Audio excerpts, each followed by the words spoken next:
Hey everyone, welcome back to Rushing the Field. I'm Nicole Auerbach, but this week I'm excited to be joined by my pal Mike Golic Jr., the co-host of the upcoming FanDuel Sports Network show, Golic and Golic, and one of my dear friends. Mike, thank you so much for coming on. Appreciate it. Thanks for having me. Always good to catch up. And upcoming show means I've been off the air for a little while, so it's nice to get back in front of a microphone and talk sports with my friends. Yeah, we're getting the reps in because Shirley forgot how to talk about sports and more because you did have one request. And we're going to get into how the new Pope process was actually sports. We'll get into that a little bit later in today's show. But Mike, obviously, I think a lot of people who follow college football are aware of who you are. You talk about it a lot. You cover it. You were doing live pregame coverage from one of the CFP games last year.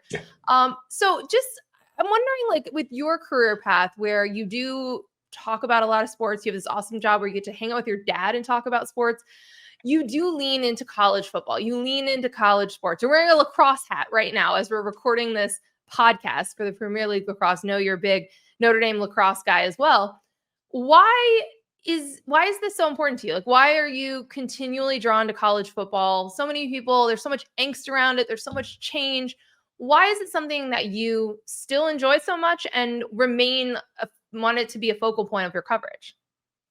Yeah, I think for me, you go with what you know is a base level principle of it. And it's the sport that I got to play at the highest level. I didn't have a long NFL career like a lot of my peers in the industry or even like my dad on the show. And so this is an area where I've got a ton of what I think is still useful experience, especially having only finished up playing college football. I know it seems like an eternity the way the sport moves, but in 2012. And so feeling tied to that and still really enjoying bringing people inside that experience. I think the base of what we do, especially for the broadcast analyst work that I was fortunate to do with TNT this last year, I've done with ESPN and folks like Learfield Audio in the past, you get the opportunity to try and bring people down inside the locker room, teach a little bit as you go through these games, and also make sure you represent the players, the coaches, the work that, I know from firsthand experience how difficult it is, what goes into that, and to try and tell those stories in a way that,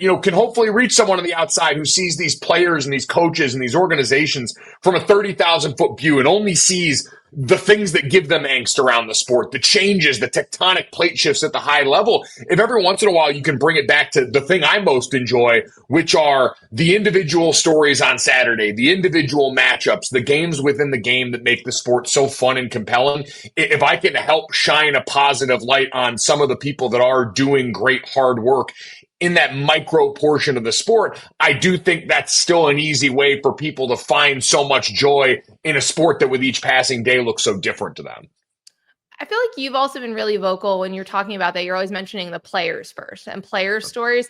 But for so long, the sport was covered through a lens of the coaches and very much deferential to the coaches. It was just a different time and different level of power, I think, that the coaches had over their little fiefdoms and their system. And then now in the NIL era and the portal era, we've come away from where, anytime someone would transfer, it was what's wrong with them? There was that stretch of time in college football. But it feels like maybe it's in part because there are more people like you closer to the age of the players who are experiencing all of this. But it does feel like the coverage has shifted for in some ways. Sometimes it doesn't. When we get to NFL draft coverage or the pre-draft process, sometimes it doesn't. But it does feel like there is more of an understanding of where players are coming from when you see, a Nico Iamaleava situation or Shadur Sanders or, just different player movement decisions or NIL deals. You certainly are going to have people complaining that everyone's making too much money. You're always going to have that pocket of fans. But I think you also have people who believe in players' rights and the player perspective and that this empowerment era for players. It's one of the things that surprised me most, quite honestly, across the sport, because it's one thing from the media side. We do get more access than most people. We're around these coaches. We're around the players. We see more of that. A lot of the people that cover it are people that played it or were student reporters in college and spent time around these programs. And so it's a little more humanized than a fan that might only see them on Saturdays from home or might only see them from the stands. And I had always had a fear that was quite honestly backed up by a lot of the rhetoric used around the sport, that some of the enjoyment for people in college football, college athletics versus the pro models was that they knew they were making more money than these kids, that ultimately if you had an ability that gave you access to things that other people couldn't have, hell, at least you weren't making money. And so we knew you were out here having to struggle until you made it to the next level. And so I wondered what the reception was going to be like. And I guess shame on me for forgetting that the number one thing and the number one motive for most everyone is, hey, maybe don't assume the worst in everybody, even if that's what shows up in the places that we get it through social media environments that are inherently toxic. But it's, man, people just want their school to win and they don't care how it happens. And so the minute that switch flipped and that light bulb went on, that this was how you build a compelling roster that makes a winning football team, fans were like, all right, let's saddle up, let's get the bag, and let's hope our school's doing the most that they can. And so I think that response by and large is hopefully a good reminder that more empathy is out there. Like you said, hopefully it shows that this coverage means something, and that the stories we've seen told for years on College Game Day, on other areas where we've got the stories that, quite honestly, that people like you have written in the past that show more of this human side of people, is a good reminder, because we need it now more than ever, with gambling as prolific as it is, with all of the money infused now, and people feeling like, hey, because players are being paid, and soon maybe even from the schools themselves, maybe we can criticize them more like professionals since they're being paid like that. I still think it's worth reminding everyone they're 18 to 22 years old. They're going through all of this for the first time like everyone else. They're drinking this change through a fire hose before their frontal cortex and frontal lobes are fully formed. And so we do need to offer a little bit of grace in these situations dealing with these players still. Yeah, I think it's a great point, because I think about that a lot of, the price tag attached to different players. And, well, if they don't succeed, or if they throw X amount of interceptions, it's, X amount of dollars per interception, right? Like, you have access to that information, and it can be a burden for these players. It can be a lot of pressure. Just knowing that you are being paid, or that you're one of the highest paid quarterbacks out there, or whatever it might look like. And I think back about when I was first starting out as a writer, I forget if it was my first internship at the Trentoni. It might've been, where I was covering Little League baseball and softball. Actually, it was my first internship, because I was covering the 12 and under age group. So this is the age group that like feeds into the College World Series and the Little League College World Series, and softball too. And I remember asking one of my editors or other writers, and I was like, well, what do I do if the game is lost because there's like an error, because like somebody lets the ball go through their legs and they're, 10 years old. And I remember someone explaining it to me like this. So for like Little League or whatever, if you're writing this, that's like a game-winning hit, right? Like for the kid who hit the ball. You're not really going to cover middle school, whatever, but high school, okay, there might be an error, but you don't need to name the kid, right? Like, you can just say like it was, an error by the shortstop or whatever. When you get to college, obviously it's again a different level of scrutiny and standards, and it is an error by that player. And usually then you would also ask that player about it and get their, side of it, and they would, kind of be representative for it. If they're in the pros and they lose the World Series because the ball goes through their legs, that's the headline, right? And so it's like you have to think about the context of each level of what you're talking about. And so I think even with college athletes getting paid, it is still a different level than like full on professional. This is your full-time job. And like, this is what you're expected to do and think and eat and sleep and breathe. Like it's still different to me. And I think it's important too for college. And I know you're obviously a huge believer in this, like the goofiness, the craziness, the dumb stuff. Yes. You were the first guy who ate mayo products during the Mayo Bowl on air. I mean, like that's quite a legacy to leave. It is, and it's something I am immensely proud of, because you're right. The chief differentiator for this sport is it is inherently stupid, because no matter how much money we spend on it, no matter the fact that we have GMs now, full scouting departments that operate more like NFL buildings than the college buildings I was playing in there, this is still ultimately a game where you are in that middle gap. You're better. You're the 1% of the high school population. You were the best player on that team. And you're going to a level now where 1% of this group is going to go and do this for a living full time on Sundays. And you're right. Sunday, that's your job. Like, you have to worry about how to fill the time as a professional in different ways. You've got more free time than college, where they kind of try and constrict that to keep you out of trouble. But at that level, you've still, in theory, got class. You're on a college campus away from your parents and away from home for the first time in a burgeoning social scene. All of these different things that go along with the fact that most college players are like me. You're kind of good, but you're not great. And so you're going out there and just trying not to trip the athletes, as one of my old coaches used to say. And what that does when you've got 22 guys at the field at a given time, and in most college football games outside of the high-end ones, you've got like 3, maybe 4 future pros, future high-end pros on the field. A lot of dumb stuff's going to happen because people are going to make insane mistakes. And so making sure we always embrace that side of the sport, because the stupid is our advantage, is paramount to this being something we can all continue to enjoy. Yeah, I mean, it's debatable which of us, appreciates the Pop-Tarts Bowl more. We'll fight over it at some point. Ooh, this summer. I do want to talk some actual football with you. As you mentioned, you played at Notre Dame. You experienced the national championship game, and they made it back there this past year. So before we look forward and we hit on some of the big off-season topics, I did want to reflect on the 2 teams that played for a national championship. Notre Dame's run to that game. Why Marcus Freeman's the right coach for this program, like why he got extended, but why it worked, like why he's built the program to where it can contend for national championships. But also just, I'm sure you were very proud of like that particular team weathering so many injuries and doing what they needed to do to get to that final game. Yeah, that is really what I kept coming back to, like as an alum, as someone that's been a fan since I knew how to form words. I was so proud watching the way that this team battled. I routinely get sent, because it's been turned into so many memes and things used on Instagram, that Jeremiah Love run from the Penn State game where he shirks off 4 or 5 tacklers down by the goal line was really just emblematic of sort of how that team battled, both in that game in the micro, but in the back half of the season in the macro, where they just kept losing wave after wave of guy that was pivotal to that team, and living like that next man up stuff. It looks great on a poster in a locker room.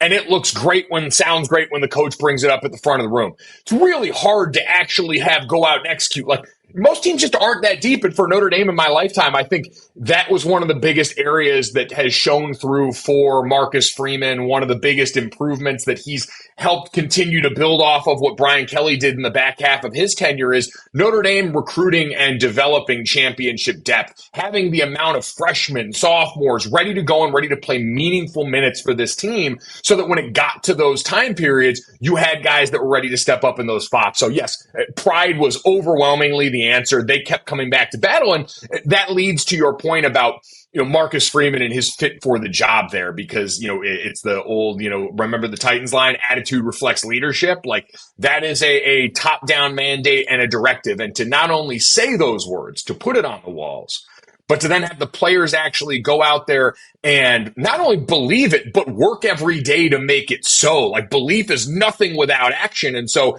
to have everyone that bought in a day and age where so many people have an eye on the portal, if I can get out, if I'm in a bad situation, for a lot of these guys to choose to say Notre Dame was one of the few teams that didn't have portal defections during the college football playoff season, during that time when the window was open during the playoff. All of those things are a testament to, their buy-in to Marcus Freeman. And what we've seen from him is it's really hard to find a ton of examples of someone having their first job be one of the marquee jobs and walk into a situation where it's not a rebuild. Brian Kelly left this program in a really good place when he left for LSU. And so you were asked to come in and maintain and then add on to get over that national championship lid that's existed on Notre Dame for the better part of the last 3-4 decades, and to embrace that challenge, to come in and to get better at things along the way, to see him become one of the most aggressive 4th down coaches in college football last year, to see the development of Notre Dame's defense to the point where I remember when he was coaching at Cincinnati still, and they came to South Bend and Notre Dame, they beat Notre Dame. And I looked on the field that game and I said, Cincinnati's got better cornerback play than Notre Dame in this game. Like, you had Sauce Gardner, you had Kobe Bryant on that team, you had legitimate NFL dudes.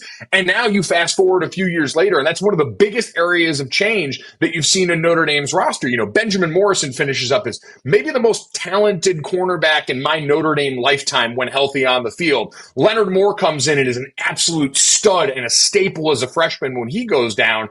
And so little things like that where you're seeing his imprint on the program already through the course of 3 years and clear areas where he's improved, not just as a leader that we always knew he had the juice for. I covered Marcus Freeman when he was at Cincinnati back in 2017, and we all walked out of that coaches meeting and said, that guy's a future head coach. Didn't know it was going to be for my team eventually, but everyone could kind of see the writing on the wall there. And so for him to already bring that to the table, but then go in and show clear improvement over that time period, made the contract extension a no-brainer for him and made him the right leader for this program now and going forward. Well, and I think just to underscore a couple points, because I was reflecting on them in the lead up to that championship game, it's risky to hire someone with no head coaching experience for that job at that moment. Like you said, where the question that you're posing to that coach is, can you take this very good program and make it one that can play for a national championship? And you'd hire someone who hasn't been there very long and what hasn't been a head coach before. So that was risky, high risk, high reward. Obviously it paid off. And I was able to catch up with Jack Swarbrick, who made that hire around that championship run, same as you were talking about, like the pride in the way that that team plays and the way that that roster was built. And I think just watching Marcus grow as a leader over these years and the way he's made hires, the way he's coached the team, you mentioned the fourth downs, all of the different pieces that make a head coach one of the best in college football right now. I think you see all of that with him. And then also following a guy who left, and basically one of the first things he said was, I left because this other place can win national championships. And that implies that Notre Dame couldn't. And that bothered people. Listen, I understand that the mounting pile of evidence had suggested that was the case, though. And you look at what LSU had done. Like, again, as much as I was maybe the fan part of me and the alum part of me wounded by that notion when Brian Kelly left, when I looked at it pragmatically as an analyst, I said the last 3 coaches that have gone to LSU have won national championships. Like, it is fertile ground down there to go and do this. And so, yes, it was a big swing. It was a big gamble. And now you mentioned Jack Swarbrick handing the baton to Pete Bavacqua, who comes in and takes over. And the way that all 3 of those forces in this combined with Marcus Freeman, and I think this is the important part about why the extension, you're not just paying for what's happened, but what's to come, is they've really leaned in. You mentioned the hires to what's coming. There aren't complaints about the direction of the sport. There aren't complaints about an eye on the portal. It's all right. Hey, our big time, football ops, pseudo GM, player personnel guy gets hired away by SC. We're going to go to the NFL and hire a guy to come in and be our GM here. We're going to reorg this entire thing and lean into these parts of it. Kurt Cignetti's out here accusing Notre Dame of having a $40 million roster. I get down on my knees every night and I beg God to send me this and make it true. I don't know if it is. I have no insider information on that. I know that, listen, they're not afraid to come to the table and play ball. They have made it very clear in their actions publicly that Notre Dame is serious about embracing the parts of the sport that are changing and are different right now in terms of how you structure and build rosters and the resources it takes to do that. I don't know if we're spending $40 million on the roster, but I pray to God that becomes true. I would be the happiest boy in camp. So you're not the one bankrolling that? You're not just spending, $10 million a year here? Nicole, let me tell you what, the amount of time spent by me, guys I played with, and I think anyone that has an alma mater they truly care about, fantasizing about what I would do if I all of a sudden came into a life-changing sum of money and how quickly I would become the number 1 booster for my program here. You'd see me at everything. I'd be smiling, $100 handshakes left and right here. You can rest assured, Notre Dame, if I ever hit the lottery, I promise we are going to go out here and make the Bryce Underwood exercise from this offseason look like child's play.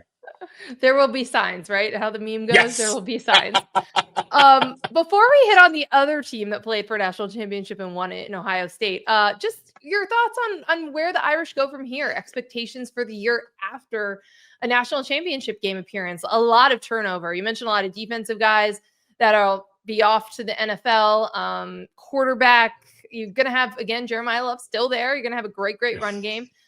There is that depth. There is that talent, but obviously some new faces stepping up. So what are expectations? How are Notre Dame fans feeling?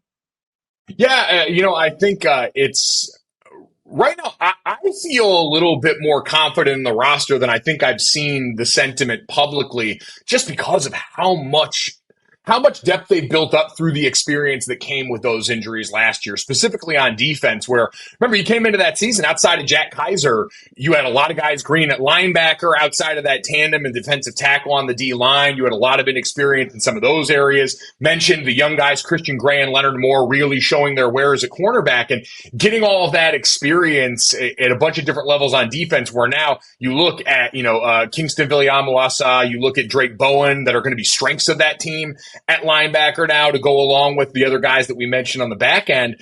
And a team that, even though they lost their defensive coordinator, retained the position coaches at all three levels. There's a lot of connective tissue there. I think that this is a team that, especially with the schedule, like Miami and Texas A&M early in the season, expected to be those kind of quality wins that you can hang your hat on. This is a team that has a CFP opportunity again in front of them, where the ceiling is really going to be dictated by, what do you get out of the quarterback spot? Steve Angeli plays for Syracuse now. A tremendous amount of respect for what he did during his time in South Bend as a backup who stayed ready for critical moments. Now he wants the opportunity to go be the guy. I don't blame him at all.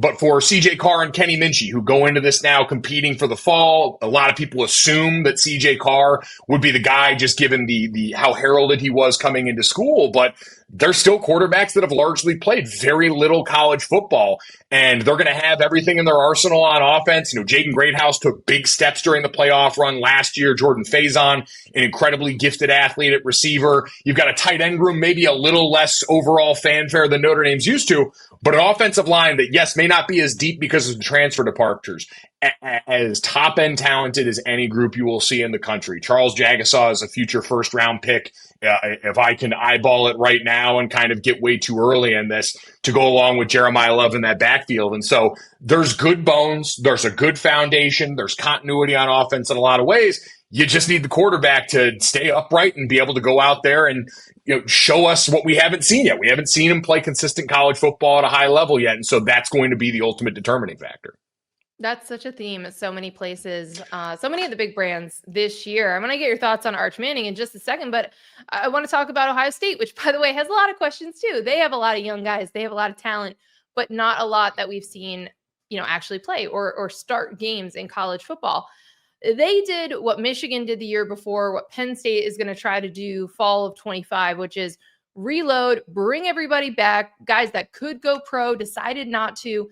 You spend in the portal, you hit in the portal, and you bring in some of the best players in the country. You bring in the best freshmen in the country, arguably, in Jeremiah Smith, and then Caleb Downs, again, maybe the best defensive player in the country out of the portal from Alabama. They go and they win a national championship after one of the most head-scratching losses I have ever seen covering this sport.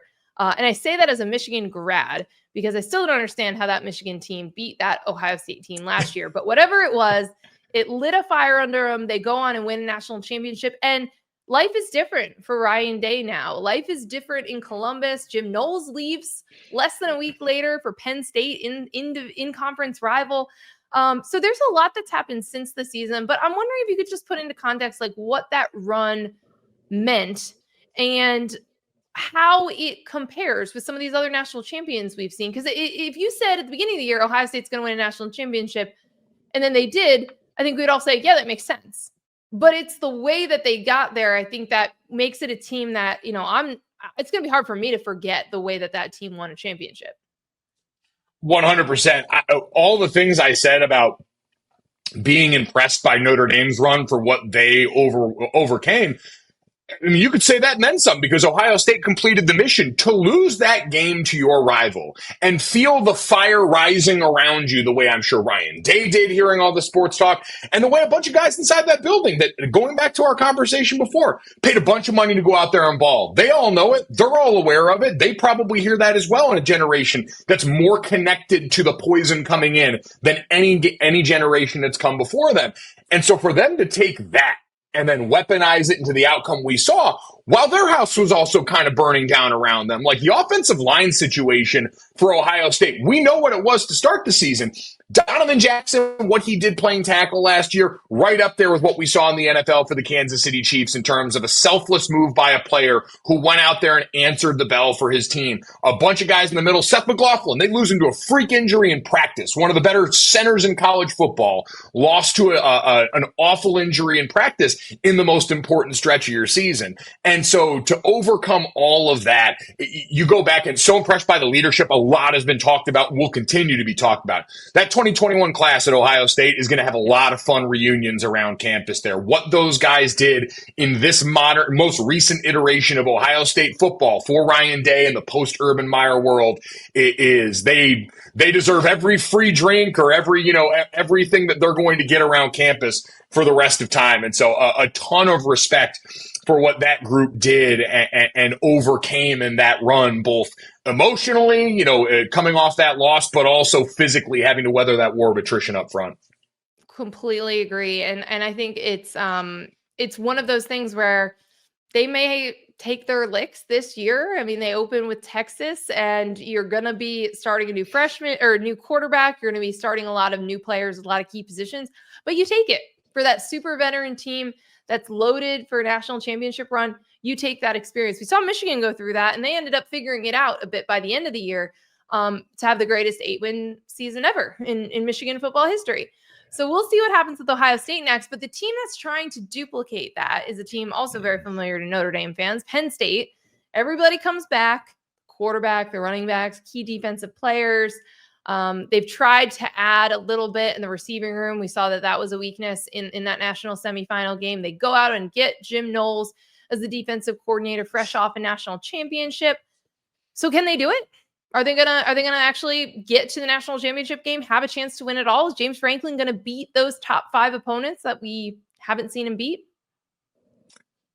It is the most reductive version of all these conversations, but Penn State's going to go as far as Drew Aller's progression takes them. Like, all of the numbers pointed in a positive direction last year, but when we got to those big games, including the Notre Dame game that ultimately ended Penn State's season, you had no catches by the wide receivers on that team. You had a quarterback that I thought, outside of the times where they did a good job, Andy Kotelnicki, in that offense of manufacturing some shots down the field, really struggled to find a connection deep outside of what Tyler Warren afforded them in so many phases and facets of that offense. And so they've got a great bedrock to build on. You mentioned, if they had just kept handing the ball off the way they had in the first half of that Notre Dame game, I don't know if I'm standing here talking about my trip to Atlanta, the way they were physically imposing themselves. And so they've got an opportunity to go out and do that yet again. And Drew Aller now comes back and has another year of seasoning on him, and another year in this offense, and another year and chance to develop in all these areas with the physical abilities that we've seen for him and try and take that next step. But, and this is no slight to, on the other side of the football, they've been an NFL factory for years. They are always going to be chock full of talent. And I understand you lose some guys in the back end. You lose Abdul Carter, who is one of the most highly prized players in this upcoming draft. They're always going to have dudes, and Jim Knowles is one of those coordinators that comes over and instantly brings an edge. Like, you look at the profile of Penn State players, especially in the front seven. They are attackers. They're not pluggers. We're not going to be out here two-gapping and trying to eat up space. We want to get upfield and we want to wreak havoc. And you go all the way back to Jim Knowles at Oklahoma State a few years ago. And that's what that team does better than almost anybody. That's what his style of football is predicated on. So, yeah, they've got a difference maker on that side of the ball to go with all that talent. They've got all the bells and whistles in the world, but it's, can that quarterback in the biggest moments show us something that so far through his college career we have not seen when it's come to those big high leverage situations against the Ohio States, the Michigans, the college football playoff teams like Notre Dame of the world. Yeah, and it's really hard to beat the teams that you're always supposed to beat, and they do that, but their season comes down to those couple of games that they haven't been able to win. And we'll see what that looks like this year. Oregon and Ohio State, obviously the big ones on that schedule. Mike, I have some questions outside of our Midwestern roots and our Midwestern teams, but first I want to get your thoughts on your favorite non-sports off-season storyline. All right. Well, my favorite non-sports off-season storyline from this month was what we saw with the election of the new pope. Now, I understand that, someone that grew up Catholic, this might be a little niche, but I feel like the pope's a big enough position where everyone's kind of fully aware of this. And we saw a story. Shout out to my buddy Charlotte Wilder, who was always the arbiter of, is it sports? Reality television, things like The Bachelor, all of them can be sports if you look hard enough. And I firmly believe, Nicole, that the election of the new pope was sports. So much so that a lot of people, there is a not insignificant portion of the population that found out a new pope had been elected by Adam Schefter. A push notification from ESPN got sent out with Adam Schefter declaring that a new pope had been elected and was getting ready to be announced at the Vatican. And so I just think watching that entire story unfold as we went along with that, the thing I was most excited about when this popped off, Nicole, was, this as a newsbreaker and someone who is around the business of news breaking in sports. As soon as I saw this, not only did I know that we were going to get a host of memes, I knew we were going to get some teams out there that were going to try and do a news dump while the new pope was being announced. And sure as the day is long, the Pittsburgh Pirates fired their manager like a month and change into the baseball season right after the pope news dropped. So all across the board, Nicole, it delivered in every way we could have hoped. And that's even before we got to all the jokes that could be made now that we have the first U.S. pope in history, the fact that he's from Chicago, and there's all the easy jokes to go along with there. So it is the fact that the Pope could have, in theory, and does in theory, have opinions about the Chicago Bears is an amazing place to be. And it's why I firmly believe that this was a sporting event.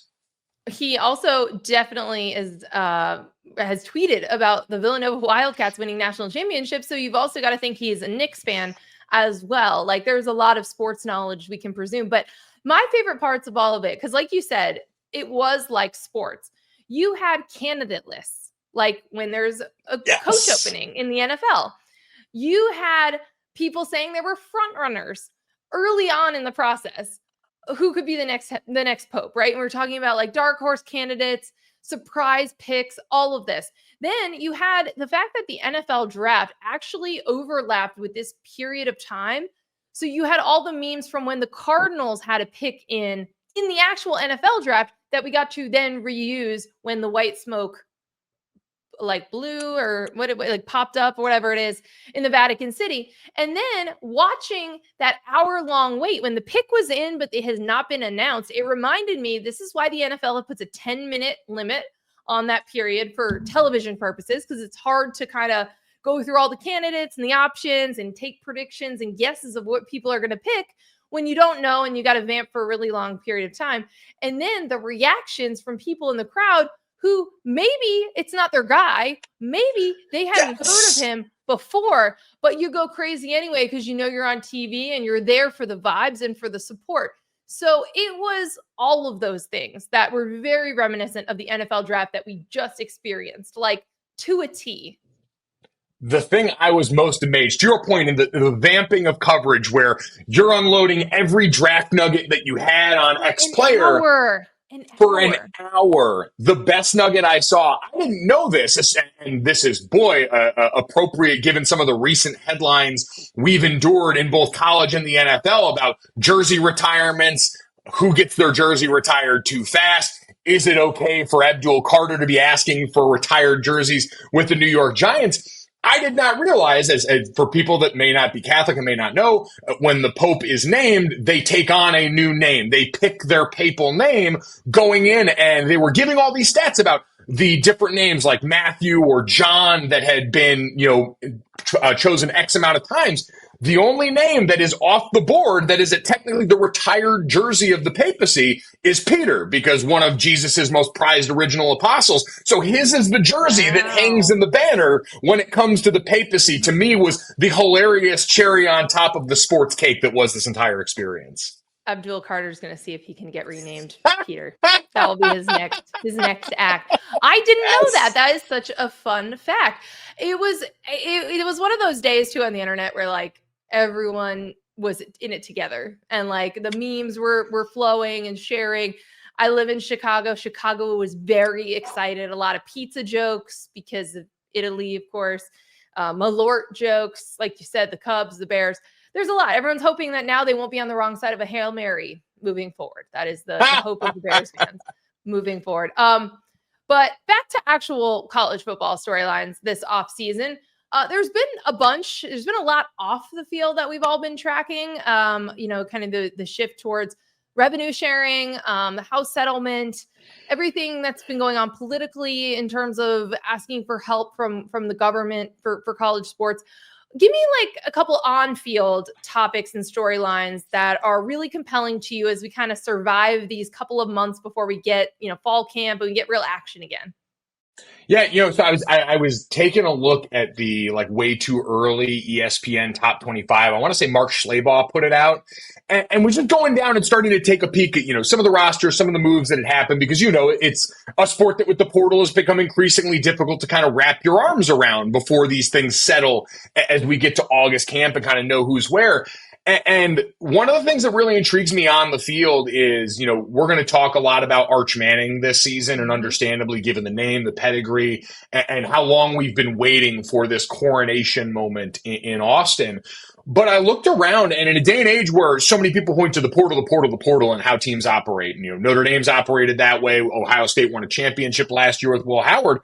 I looked at the way too early top 25 listed, and of those teams, unless, for Michigan, like obviously Bryce Underwood just coming in, Mikey Keene, a transfer from Fresno State who was injured during spring camp, like unless you count that, there were 4 teams in the way too early top 25 starting transfer quarterbacks in Fernando Mendoza at IU, Carson Beck at Miami, Miller Moss at Louisville, and John Mateer at Oklahoma. The rest are either returning starters that are in some cases multi-year starters, or guys that were recruited players that have been sitting around there. Arch, and like a lot of the blue bloods, quite frankly. Arch Manning at Texas, Gunnar Stockton getting ready to take over at Georgia, Julian Sand at Ohio State, CJ Carr at Notre Dame, Dante Moore at Oregon, Ty Simpson at Alabama, Austin Simmons at Ole Miss. And so you're dealing with a lot more, either names that we're used to, like players that we're going to get more chance to sink our teeth into. The NFL draft people that are very hungry for a more compelling class have a lot of their hopes sunk into this group. But then also a lot of these schools that have rosters that are championship ready in other places are now putting their hopes and dreams on players that have yet to take a ton of meaningful snaps outside of, a few instances, Arch Manning last year, Gunnar Stockton late in the season. And so I think, to me, it's an incredibly exciting year in that regard, and something that, college football fans in a lot of ways have been crying out for. We want a chance to get to know these guys. We don't want to feel like these rosters are in flux so much. And so at the most important position at sports, you've got that in a sea of quality guys all across the sport this year. Well, and for some of these guys, even if they were battling injuries and working back through them or whatever it was that caused them not to start, like they've learned the offense, they learned the system. Yes. So it's going to be really interesting because a lot of the teams you just mentioned have monster early season games against other blue blood programs. So we're going to learn pretty soon. Before we let you go, Mike, I got to put you on the spot for a dark horse team for the CFP. Now, I know 12 teams make it now, so you get kind of a wide net to cast. But is there a team that no one's really talking about or thinking about that you're pretty high on, you think is going to be in the mix? So there are a couple that I think are going to get thrown around a lot. John Mateer going to Oklahoma makes them a fascinating case study. The offense famously, bereft at quarterback last year, starting 5 new offensive linemen. The defense was one that was able to give people problems as the season went along still, which you'd expect with Brent Venables. And so John going over there, a little more seasoning on the group in front. There's an interesting one there. But, man, I just cannot quit what I saw from DJ Lagway. I know Florida's going to have the absolute juggernaut of a schedule yet again. But when you saw him finally get on the field and have a chance to be the dude for a bit, you saw the beginnings of what looked like the number 1 overall pick in the 2027 NFL draft or whatever it's going to be when he's able to come out. And so I just think, that's a team that, it started to kind of put it together a little bit more as the season went along last year. Billy Napier weathered a lot of the early storm coming off the embarrassment against Miami that had people wondering how long he was going to be down there. And so maybe as the ground starts to settle a little bit, you might, and we thought this with Anthony Richardson a couple years ago. I was on the call for the Utah game where he hits a, 360-degree pass in the end zone, and we're giving him the Heisman after week one. But man, it's an intoxicating level of talent at that position, as now Billy Napier has, done the things he's done in the recruiting trail, started to build this program up, and might finally have the guy at that spot to just, make them froggy enough to where if a few things break right, especially with that schedule, you've got a chance. Yeah, I don't know what the offseason Heisman odds are right now, but he's got to be in there. Lenora Sellers got to be in there. I'm sure Arch Manning is in there. Like, the SEC quarterbacks are going to have a say in this college football playoff. And that's saying something, because last year there were no SEC players in the top 10 of Heisman voting. So it was a weird year in terms of talent, in terms of the way like the top tier was. And then, of course, as we know, with that quarterback class, and the way that the NFL viewed it. So I'm with you. I can't wait to see DJ Lagway play. And obviously it's part of the reason, you stick with Billy Napier. Hey, they played hard for him the rest of the way down the stretch last year. You got to be careful about money if you're going to have to pay players more. But also DJ Lagway is like, I'm staying. If Billy Napier is staying, I'm staying. And that is the type of talent you want to build around. Like, he's going to be really good. He is. And I mean, you mentioned, you look at the SEC in general, some of the Heisman odds right now. I'm looking, a lot of them, Garrett Nussmeier, the top right now, Arch Manning going to be up there, Cade Klubnik, but then, Lenora Sellers, DJ Lagway. Like, I'm Garrett Nussmeier is the guy for me. And I was tweeting back and forth with Nate Tice about this. I'm so fascinated to see if he can take and God, this is way too much pressure to put on anyone, but a Jaden Daniels kind of year 2 jump in the system. Wow. Because, Nicole, all throughout the pre-draft process, you're going to watch Will Campbell and a bunch of these other guys in the LSU team that are draft eligible. And my favorite kind of players are the ones that steal the show when you go to watch one and they end up pulling your eyes away. And I get he made a lot of mistakes. He lives by the sword and dies by the sword a lot in terms of forcing some high pressure balls, but the good is really good with Garrett Nussmeier in terms of the pocket movement, some of the throws that he's got in his bag. That's a fun player. I don't know if the O-line's going to be there or not because of what they lost to kind of give him the time to do these things. But there's guys like that. Lenora Sellers was a roller coaster ride all last year. Like, the SEC, even if you want to whittle it down to that, is going to have some really fun quarterbacks for us this season. It's a great place to wrap it up. Really excited because we are eventually going to get closer and closer to actual football again coming on back. But for the time being, Mike, I appreciate it. You can watch his upcoming show. It's on the FanDuel Sports Network. It's going to be called Golic and Golic. Easy to remember, easy to find with Mike and his dad. Always a treat to listen and hang out with you guys. Thanks so much for hanging on, for swinging on by here and rushing the field. Thank you for having me, Nicole. Always a ton of fun to catch up, and excited to maybe make a trip back here as we get closer to the season and really sink our teeth into an exciting 2025 season. Absolutely. He is Mike Golic Jr. I'm Nicole Auerbach. This has been Rushing the Field. We'll see you soon.